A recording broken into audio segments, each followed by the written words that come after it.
Most people assume whenever they see a character wearing a cap and school uniform that it directly addresses the JoJo Bizarre Adventure character Kujo Jotaro. That's incorrect. Jotaro is a manly character who's definitely got style, but what his clothes refer to is the Bancho, or the Delinquents, or in some cases, the Sukeban.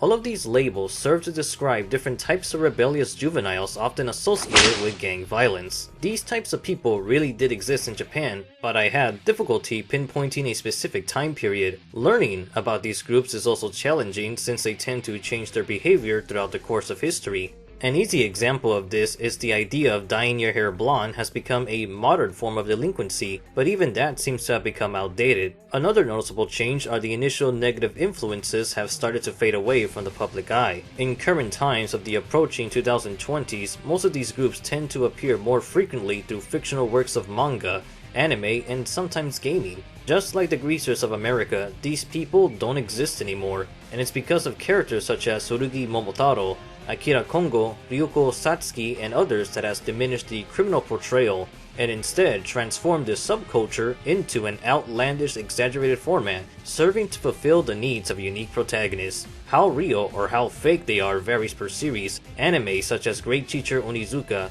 interpret the gang violence in a serious manner, while something like Kill la Kill, Kongo Bancho, and Sakigake Otokojuku will go far beyond the norms of being historically inaccurate.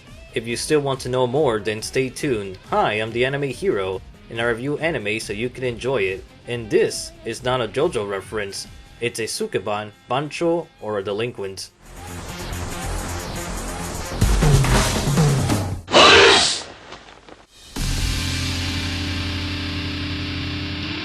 Throughout the mediums of entertainment, I found many manga and anime dealing with this trio of rebels dating as the early 1970s, and apparently remains active today as of 2019 with the return of Cromartie High School. I'm what you'd call an honest-to-goodness badass. What I'm gonna do is break down each of these three things and call upon visual examples of series or characters featuring these people. If you've seen plenty of anime, you must have come across these archetypes at some point, whether it was Jotaro, Metal Bat, Early Elfman, Onigawara from Mob Psycho, Okuyasu and Josuke, Kuwabara and Yusuke, the majority of Beelzebub, the cast of Kill la Kill, and a lot more. The simplest to explain are the Sukeban, since that automatically refers to the female gender. There's no male Sukeban, but to identify a delinquent from a bancho is a little bit tricky because of their fashion choices, which remain inconsistent. Banchos are supposed to be leaders of delinquents that follow a specific creed of honor that varies per gang, but there doesn't seem to be a strict dress code between leaders and members, so I'll just list what they typically wear.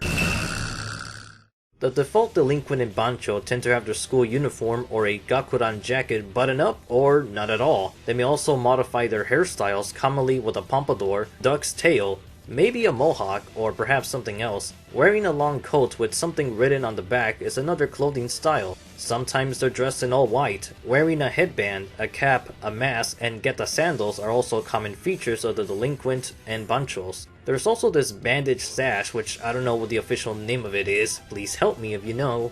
As far as I can tell, the common attire of the cap and long uniform should be reserved for the bancho, but there's plenty of characters who wear these clothes who aren't leaders, and then there's leaders such as Akira Kongo and Tsurugi Momotaro who don't wear caps. Perhaps the dress code is flexible or was never properly established. The only other physical sign of a bancho would be torn clothes, informing the viewer that the person wearing this tattered uniform has been through many battles. While Jotaro's cap is unique as it merges with his hair, keep in mind that battle-damaged uniforms are a staple of the banchos and delinquents. You can see examples elsewhere such as Togashi Genji, and some thugs in the Go Nagai manga Susanoo and Devilman.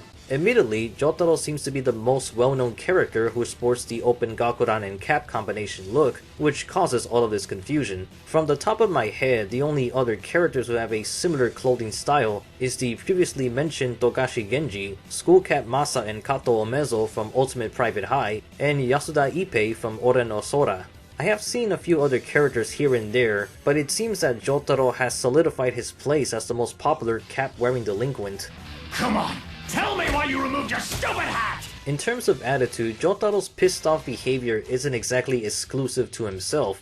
It was a unique trait among the Joestar family, but his demeanor is present among other characters within Delinquents, Banchos, and Sukebans. The character that I've seen that took this the farthest is Daigo Koki from Akatsuki Otokojuku, who's extremely aggressive even towards his own teammates, and really talked a lot of smack while having the prowess to back up his mouth. Admittedly, Banchos are rarer than Delinquents, and it takes some form of experience to identify one. You can instinctively tell which character should be considered a Bancho given their conduct and personality. In current anime, most Banchos tend to be portrayed as extremely honorable and heroic. However, every now and then, there's someone to challenge the norm, such as Ranmaru Rindu from Good Luck Girl, aka Binbo Gambiga, who by default standards should be labeled a Sukeban since she's a girl, but she's wearing men's clothing. The same could be said for Sasori Bancho from Kongo Bancho, and Daidoji from Senran Kagura, but what may work in their favor is their code of conduct as they hold true to the mentioned heroics. I can't stand people who don't take responsibility for their own actions and fess up to the awful things they've done. You're nothing but a big coward! In contrast, real-life Sukeban and Delinquents were pretty active in stealing, fighting rival gangs, and other criminal behavior, so I have no idea what caused this noble change in fiction, but that seems to be the current reputation of these men and women.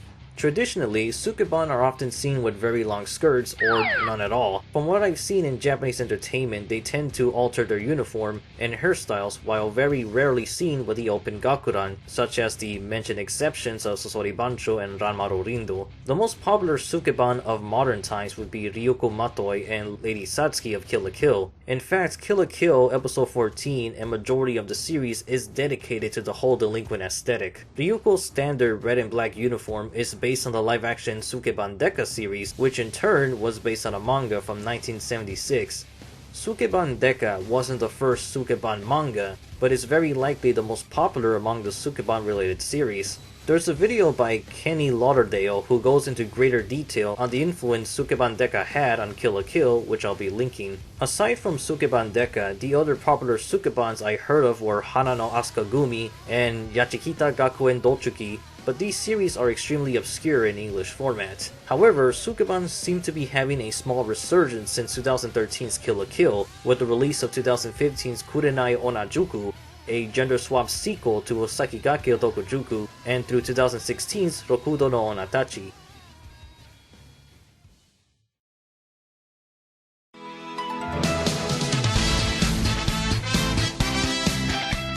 There's many other Bancho, Delinquent, and Sukeban series that I haven't explored yet, but I can recommend some titles if you're interested in the topic. Kongo Bancho is the one that I hold in very high regard, as it completely focuses on this subculture while paying tribute to 80s battle shonen. This series was made by the author of the 7 Deadly Sins, Nakaba Suzuki, and it still upsets me that this Shonen Sunday manga doesn't have an anime adaptation. Kongo Bancho is filled to the brim with manliness, but also plenty of outrageous character designs and fighting styles. The Otokojuku franchise is another big one that I enjoy. Sakigake Otokojuku begins as a comedy, but gradually becomes a full-fledged tournament battle series. The anime only has 34 episodes, and it didn't cover the 200-chapter tournament arc, where teams comprise of 16 members and there's several matches in this format. Its ridiculous length and number of competitors makes the Tournament of Power look small by comparison. Some of these fights were animated via pachinko machines, and it currently stands as the closest thing to a modern adaptation. Otokojuku is pretty much the tournament version of Fist of the North Star, as much as the content gives a similar feel of manly tears, but this show will troll you at times, so don't get too immersed in it. It's really fun, that's the best way I can describe it. There's a sequel, Akatsuki Otokojuku, which stars their sons and is nearly finished translating at the time of this video. What I want to read is the third installment, Goku Otokojuku, which is a crossover with the Otokojuku students and the members of Ultimate Private High joining forces to fight aliens. Yeah.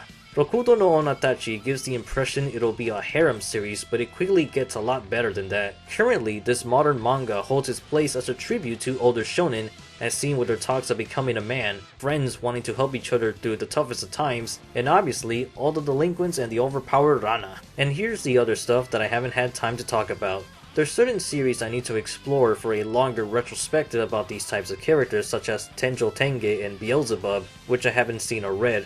The purpose of this video was to inform you that Jotaro didn't define the whole delinquent bancho trope, but he does have his own place in it. Somehow, he has become the face for this archetype, similar to how Luffy is the face of anime pirates when someone like Captain Harlock or Cobra would be a better representative, or how Goku is the mascot for shonen protagonists when it should be Kiniko Man. I hope you found this video entertaining, and you might want to see the first part of this subject, which is not a JoJo reference, the manly anime art style. That's all I got, so I'll be saying bye, and see you next time. I'm the Anime Hero, and I review anime so you can enjoy it.